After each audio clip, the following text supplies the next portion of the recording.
주일 예배에 참여하신 모든 성도님 주님의 이름으로 환영합니다. 오늘 2020년 12월 6일 주일입니다. 전거받을 말씀의 제목은 하나님 사랑의 증거들이라는 제목으로 본문의 말씀은 요한일서 4장 7절에서 우리 12절까지 말씀입니다. 우리 함께 합독하시겠습니다. 사랑하는 여러분, 서로 사랑합시다. 사랑은 하나님에게서 난 것입니다. 사랑하는 사람은 다 하나님에게서 났고 하나님을 압니다.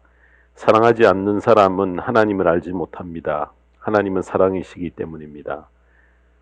하나님의 사랑이 우리에게 이렇게 드러났으니 곧 하나님이 자기 외아들을 세상에 보내주셔서 우리로 하여금 그로 말미암아 살게 해주신 것입니다. 사랑은 이 사실에 있으니 곧 우리가 하나님을 사랑한 것이 아니라 하나님이 우리를 사랑하셔서 자기 아들을 보내어 우리의 죄를 위하여 화목제물이 되게 하신 것입니다. 사랑하는 여러분, 하나님께서 이렇게까지 우리를 사랑하셨으니 우리도 서로 사랑해야 합니다. 지금까지 하나님을 본 사람은 없습니다. 그러나 우리가 서로 사랑하면 하나님이 우리 가운데 계시고 또 하나님의 사랑이 우리 가운데서 완성된 것입니다. 아멘. 네, 오늘 이 말씀 가지고 하나님 사랑의 증거들이라는 제목으로 말씀을 전합니다. 홍수가 났을 때에 제일 흔하게 보는 광경은 온 천지가 물로 가득 차서 물난리를 겪습니다. 물로 가득 차 있을 때에 그때에 가장 귀하고 평소보다 구하기 힘든 것이 뭔 줄 아십니까? 바로 홍수 때에 마실 물을 구하는 것이 참 힘이 듭니다. 여러분, 물난리를 겪는 가운데 마실 물이 없는 아이러니한 그러한 일들을 겪습니다. 자, 오늘 우리가 사는 이 시대는 온갖 사랑이 범람하는 그런 사랑의 홍수 시대라 그렇게 말할 수 있습니다. TV를 켜도 그렇고요. 또 우리가 뮤직 앨범 속에서도 늘 노래하는 것이 사랑의 문제이고 영화를 관람해도 그렇습니다. 사랑이라는 주제는 넘쳐 흐르지만은 참된 사랑에 왜 이렇게 사람들이 굶주려하고 알지 못한 사람들이 참 많은가. 온갖 사랑이 가득 차 있는 세상이지만은 진정한 사랑, 또 참된 사랑이 없는 것은 바로 하나님의 사랑이 홍수 속에 그 생수 역할을 감당하고 있음을 깨닫지 못하고 아예 알려고 하지 않기 때문에 이런 일들이, 그 중요성을 모르기 때문에 일어나는 일들입니다. 본문 요한일서를 기록한 사도 요한은 주어진 별명 하나가 있습니다. 그를 사람들은 사랑의 사도라 그렇게 이야기를 합니다. 그 별명에 걸맞게 그의 편지 속에는 하나님의 사랑에 대해서 깊고 매우 중요한 말씀을 전하고 있습니다. 특별히 요한일서에 언급한 하나님의 사랑은 홍수 가운데 발견한 생수와 같이 하나님의 사랑에 대한 엑기스를 이렇게 모아서 짧은 말씀이지만 기록하고 있습니다. 자, 그 사랑을 11절은 이렇게 기록합니다. 사랑하는 여러분, 하나님께서 이렇게까지 우리를 사랑하셨으니 우리도 서로 사랑해야 합니다. 사랑의 근원이 하나님께로부터 흘러나와 그 사랑을 받아야만 우리가 이웃으로 그 사랑이 흘러갈 수 있다는 것을 말합니다. 특별히 요한은 7절 이하에서 성도가 형제를 사랑해야 할 때에 필연적인 그 이유를 밝히고 있습니다. 성도가 반드시 사랑으로 무장해야 하는 이유는 사랑의 근원은 하나님으로부터 나오고 그 사랑의 실천을 통해서 자신이 하나님께 속했음을 입증하게 된다는 것입니다. 여러분, 나의 소속이 어딘가를 결정하는 것이 바로 하나님의 사랑을 어떻게 행하는가라는 것을 보고 그것이 결정된다는 것입니다. 그래서 결국 우리가 마지막 심판날에 하나님 앞에 담대히 서기 위해서는 이론적인 사랑이 아니고요, 참된 사랑을 실천할 것을 강조를 합니다. 여러분, 배고픈 사람을 목격하면은 맨 먼저 우리들이 딴 거를 다 무시하고 밥을 주는 일이 최우선이 되어야 합니다. 밥은 주지 않고 밥을 먹지 않으면 어떤 현상이 일어나고 밥은 어떻게 짓고 또 밥의 내용물이 무엇이고 밥을 먹으면 어떤 결과를 낳게 된다는 설명은 핵심적인 내용이 아닙니다. 중요한 것은 배고픈 사람에게 밥을 해 먹일 수 있는 사랑의 실천이 중요하듯이 하나님의 사랑은 실천하라고 주신 것이지 설교하고 묵상에 머물고 끝이라고 주신 것이 절대 아닙니다. 사랑의 실천에 대해서 다른 사도들이 언급하지 않는 많은 부분을 요한은 자세히 깊게 언급하고 있었어요. 그를 사랑의 사도라 부르기에 참 충분합니다. 자, 우리가 하나님의 사랑에 대한 출처와 정확한 이해를 못하면은 하나님의 사랑을 엉뚱한 것으로 대체하기 쉽습니다. 예를 들어서 시집 장가가게 해주시고 또 사업이 번창하게 해주시고 항상 건강을 주시고 자녀들 잘 되게 해주신 것 속에서 하나님의 사랑을 느낄 수 있지만은, 그러나 이런 것들을 하나님의 사랑의 핵심으로 여기면은 큰 오해입니다. 하나님 사랑의 핵심은 바로 그리스도 속에 모두 다 감추어져 있습니다. 예수님을 이 땅에 보내셔서 우리의 죄를 위해 화목 제물이 되게 하신 그 십자가를 빼놓고는 하나님의 사랑을 논할 수 없다는 것입니다. 핵심을 놓치지 말아야 한다는 것입니다. 여러분, 세월이 흐를수록 아기 예수님이 태어난 이 성탄이 모든 사람들이 기다리고 고대하는 최고의 날이 되고요, 전 세계인의 축제의 날이 되어가는 그런 이유가 바로 아기 예수 속에 그 중요한 내용들이 고스란히 하나님이 담아 놓으셨기 때문에 그렇다는 것입니다. 하나님 사랑의 기초가 든든하면은, 자, 그 위에 부부의 사랑, 또 이웃 사랑, 자녀의 사랑, 또 교회 사랑, 나라 사랑이 굳건히 세워질 수 있습니다. 그래서 모든 사랑의 근원은 바로 하나님의 사랑에서 출발합니다. 이 사랑에 근거하지 않으면은 변질되고요, 엉뚱한 열매를 맺게 되어진다는 것입니다. 그래서 요한일서를 통해서 요한이 강조하는 하나님 사랑의 뿌리를 통해서, 자, 우리는 하나님 사랑 속에 담겨져 있는 세 가지 귀한 증거를 오늘 이 본문 속에서 찾아낼 수가 있습니다. 그에 대해서 증거받는 복된 시간이 되기를 바랍니다. 첫 번째, 하나님 사랑에 관한 증거 첫 번째는 하나님을 바로 알면은 사랑을 실천하지 않을 수 없다라는 것입니다. 하나님을 바로 알고 바로 믿는 성도는, 자, 그의 삶 가운데서 사랑의 문제가 뒷전으로 밀려나지 않고요, 항상 삶의 1순위를 차지한다는 것입니다. 그래서 사랑을 실천하는 문제로 늘 고민합니다. 어떻게 하면은 열매를 맺고 어떻게 하면은 실천할 수 있을까?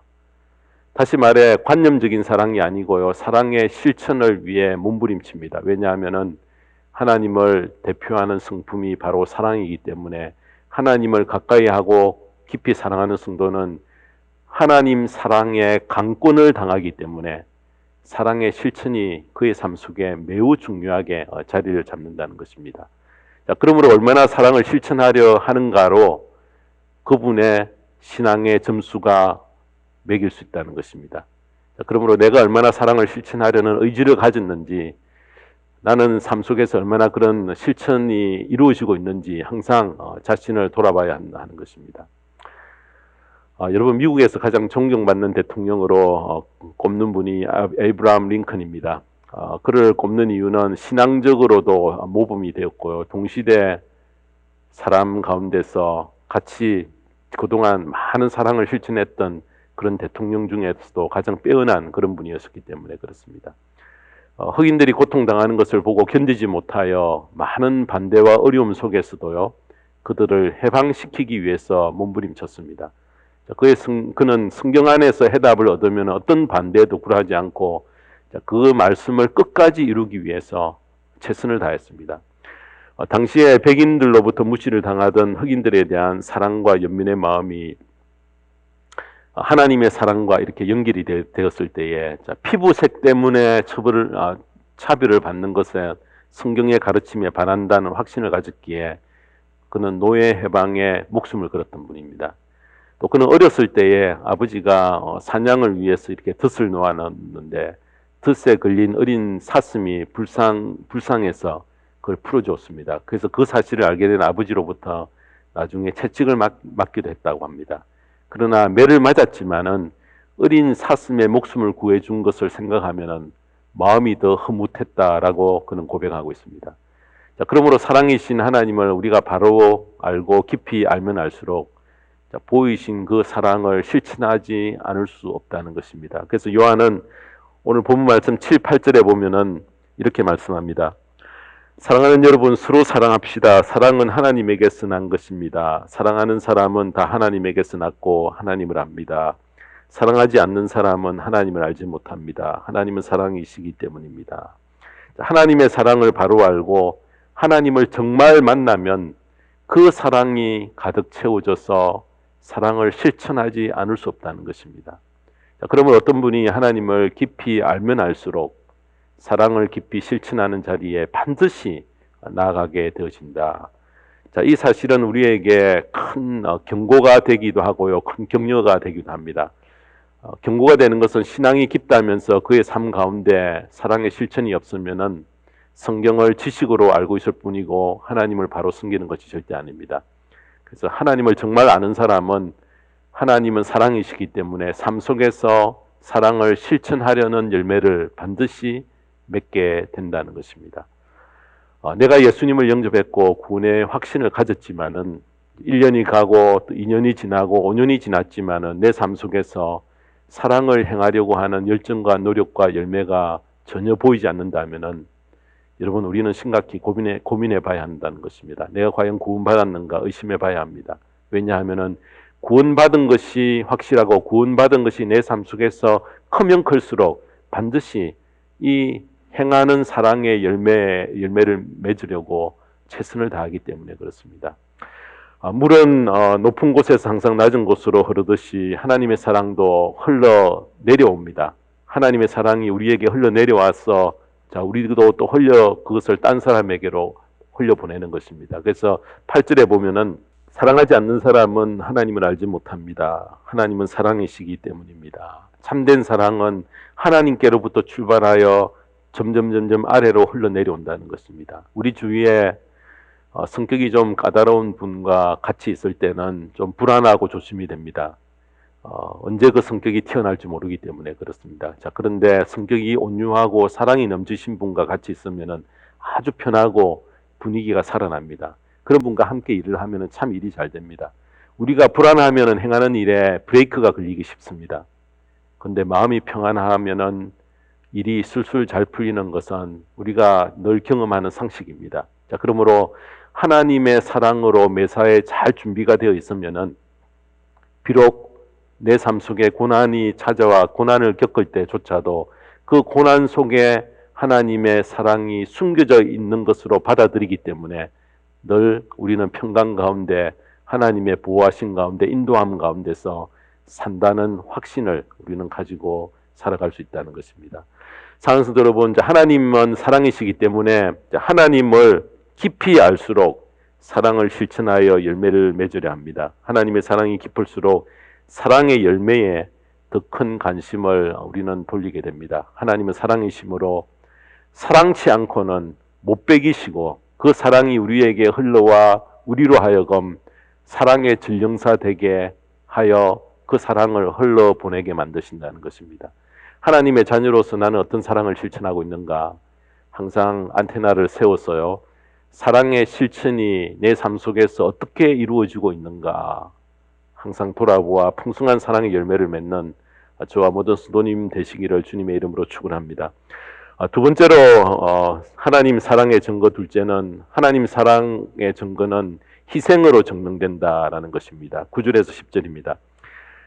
어떤 분이 하나님을 얼마나 사랑하는가 우리가 무엇으로 알 수 있겠습니까? 어떤 분의 하나님 사랑의 깊이를 무엇으로 측정할 수 있는가? 여러분, 겉모습 또 그의 말로는 우리는 알 수 없습니다. 그의 희생을 보면은 쉽게 알 수 있다는 것입니다. 어떤 희생을 감수하는가? 그것을 보면은 사랑의 깊이, 사랑의 정도를 알 수 있습니다. 아무리 사랑한다고 말을 해도 희생을 피하려 하면은 그의 사랑한다는 말은 헛된 말이 되고 맙니다. 하나님을 믿는 성도 사이에 희생이 있을 때에 큰 감동을 줍니다. 자기의 유익을 구하지 않고요, 상대의 유익을 먼저 구하는 그런 희생적인 섬세한 사랑은 하나님 사랑의 정표가 되어진다는 것입니다. 저는 차를 고칠 일이 있으면은 저의 차를 25년 동안 고쳐줬던 그 바디샵이 페러슨에 있습니다. 그 주인은 아주 독실한 미국인 크리스찬인데 제가 교회를 사역하는 작은 교회를 사역하는 목사인 것을 알고 제가 가면은 아주 저렴하게 양심적으로 빨리 이렇게 고쳐줍니다. 그래서 얼마 전에 제가 오랫동안 파킹에 놓았던 차를 이제 좀 점검하여 타기 위해서 좀 점검해 달라고 맡긴 적이 있었습니다. 보통 차를 맡기면은 제일 먼저 이렇게 고쳐주는데 그때는 차를 맡긴 지 일주일이 지났는데도 아무 연락이 없습니다. 속으로 조금 서운하고 왜 이렇게 오래 걸리나. 그래서 열흘이 되었을 때에 비로소 연락이 와서 차를 픽업하러 가니까 자신이 출퇴근하면서 차의 문제점을 하나 다 찾아내어서 오랫동안 파킹해 놨던 차이기 때문에 고치느라고 오랜 시간이 걸렸다는 것입니다. 그러면서 하는 말이 제가 차를 맡길 때 가스를 가득 채워놨는데 너 가스 다 써버렸다 내가 그렇게 이야기를 하는 겁니다. 자, 근데 차를 픽업해 오면서 여러분 참 고맙더라고요.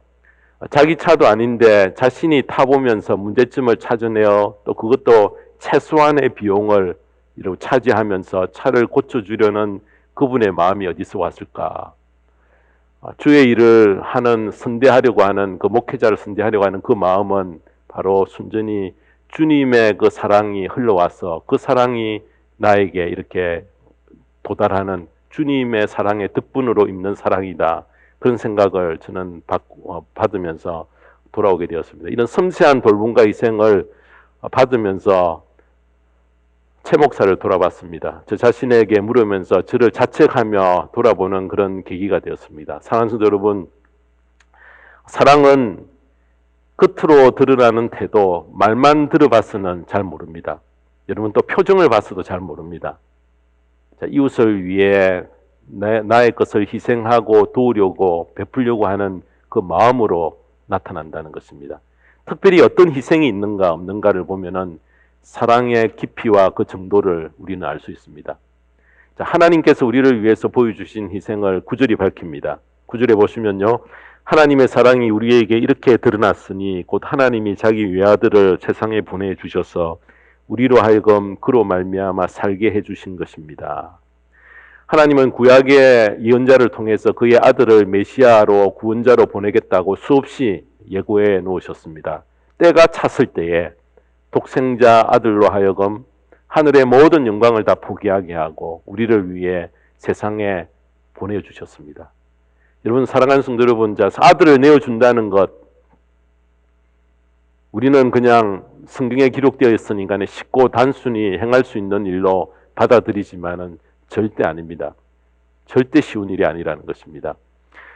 어느 날 목사님 두 분이 만나서 대화를 나눕니다. 근데 한 목사님은 아들이 5이나 있었고요. 한 목사님은 딸만 1명밖에 없었습니다. 그래서 서로 자식 이야기를 하다가 자네는 아들이 5이나 되니 우리 집에 아들 1명 양자 보내면 어떨까? 그렇게 이야기했을 때 이 아들 5이 있는 목사님이 뭐 그러지 하면서 쉽게 대답을 했습니다. 자, 그분이 집에 가서 사모님에게 얼마나 야단을 맞았을까요? 자, 그분이 자리에 누워서 가정을 하면서 이런 생각을 해봤다고 합니다.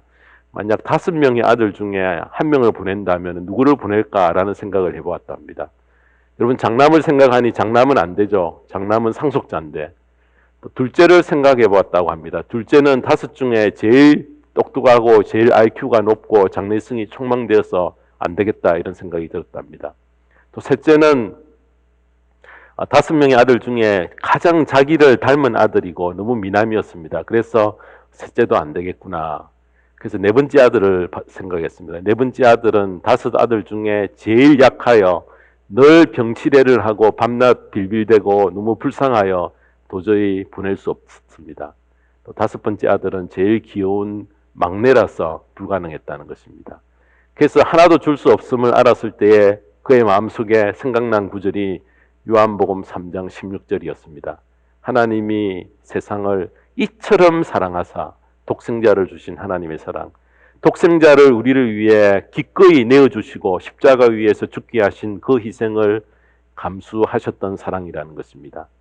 이런 하나님의 희생을 모르고 우리는 아주 못된 짓을 했고요. 하나님의 존재를 부인했고 하나님을 무시했으며 하지 말라고 명한 것을 골라서 하고 하라는 것은 오히려 하지 않았습니다. 하나님의 얼굴에 침을 뱉었고 하나님의 가슴에 비수를 꼽았던 그런 짓을 했던 것입니다. 괘씸하여서 싹 없애버리고 모두 지옥으로 보내야만 했습니다. 그러나 하나님의 사랑은 우리를 벌하는 대신 아들을 십자가에 죽는 그 희생을 감수하고 내어주셔서 우리를 구원해 주신, 실천하신, 행하신, 희생하신 그 사랑이라는 것입니다. 그래서 요한은 10절에 이렇게 말씀합니다. 사랑은 이 사실에 있으니 곧 우리가 하나님을 사랑한 것이 아니라 하나님이 우리를 사랑하셔서 자기 아들을 보내어 우리의 죄를 위하여 화목제물이 되게 하신 것입니다. 아들을 십자가에 못 박은 희생은 사랑의 귀한 증표가 됩니다. 그래서 우리는 더 이상 하나님의 사랑을 의심해서는 안 됩니다. 어떤 희생보다 더 확실한 증표가 어디에 있겠습니까? 여기에 있다는 것입니다. 바로 아들을 보내신 그 희생 속에 있다는 것입니다. 사랑하는 성도 여러분, 하나님의 사랑의 증거는 희생입니다. 그래서 우리도 이웃을 향해 희생할 수 있어야 한다는 것입니다. 주님께서 보여주신 희생의 걸음을 우리가 본받아 이 희생에 기꺼이 참여하여서 하나님의 사랑의 전령사로 남은 여생을 사는 저와 모든 성도님 되시기를 주님의 이름으로 축원합니다. 마지막 세 번째로 하나님 사랑의 증거 세 번째는 하나님은 우리를 통해 사랑을 완성하기를 원하신다는 것입니다.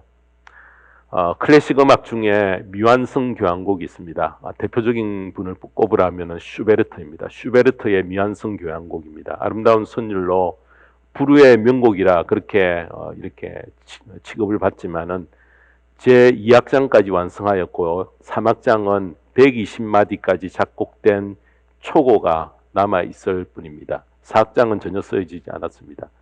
그러나 2악장까지는 귀하게 아주 귀한 음악으로 평가가 되는데 3, 4악장이 완성되지 않았기 때문에 우리는 이 곡을 미완성 교향곡이라 그렇게 부릅니다.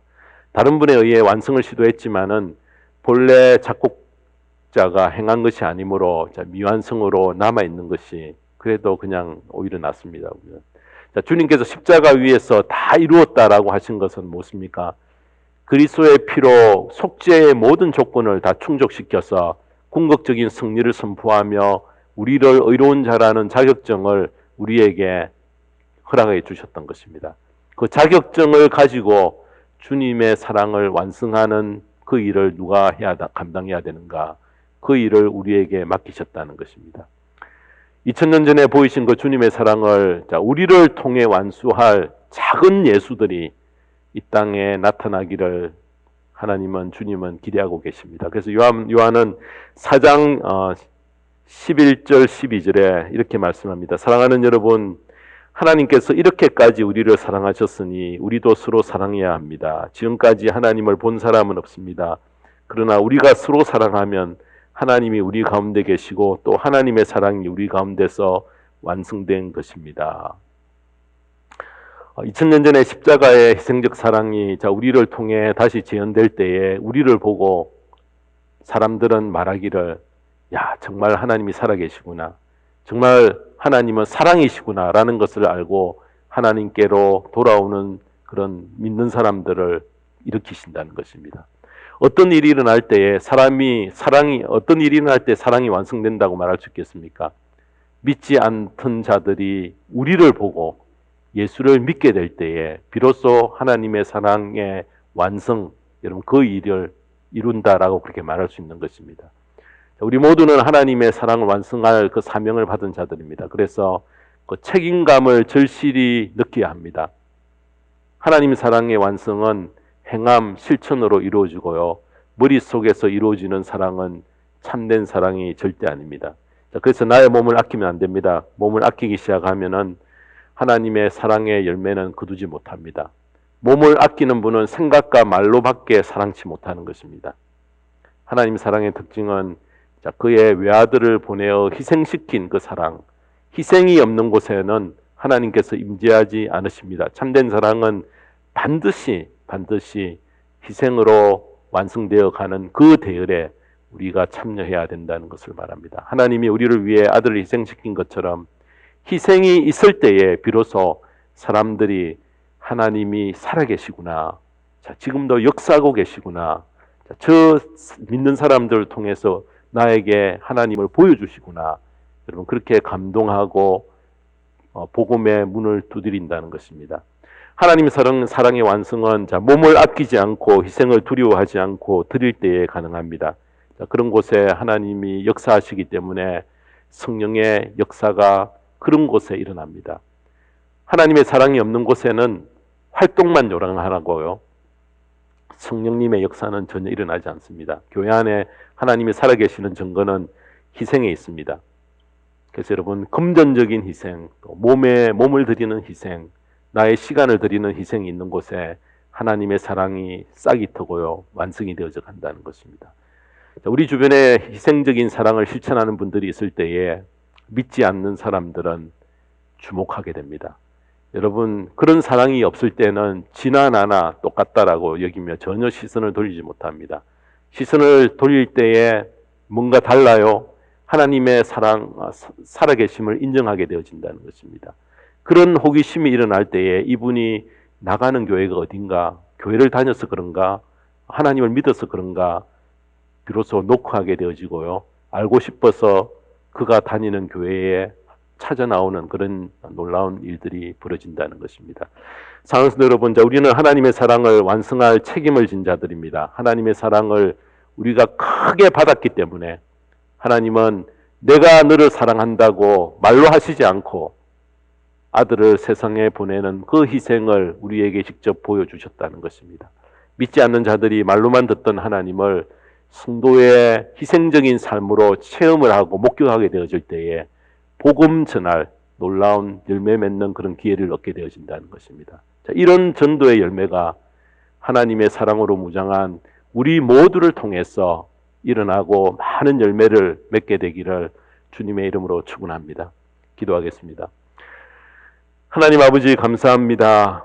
하나님을 바로 알면 사랑을 실천하지 않을 수 없고, 하나님을 바로 알면은 희생에 참여하지 않을 수 없고, 하나님의 사랑은 우리를 통해 완성됨을 알고 그 일의 주인공이 되어서 짧은 생애를 사는 동안 하나님의 사랑의 열매를 많이 맺어 많은 사람을 주님께로 돌아오는 그 대열에 참여하는 열매를 맺는 성도님의 거룩한 삶이 되어줄 수 있도록 저희들을 축복하여 주시옵소서. 아버지 하나님, 또 한 해가 저물어 갑니다.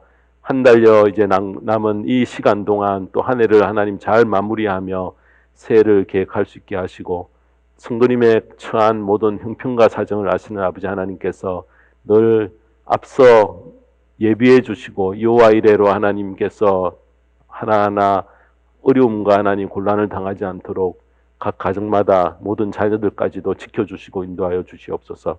감사드리며 우리 주 예수 그리스도의 이름 받들어 기도드리옵나이다. 아멘.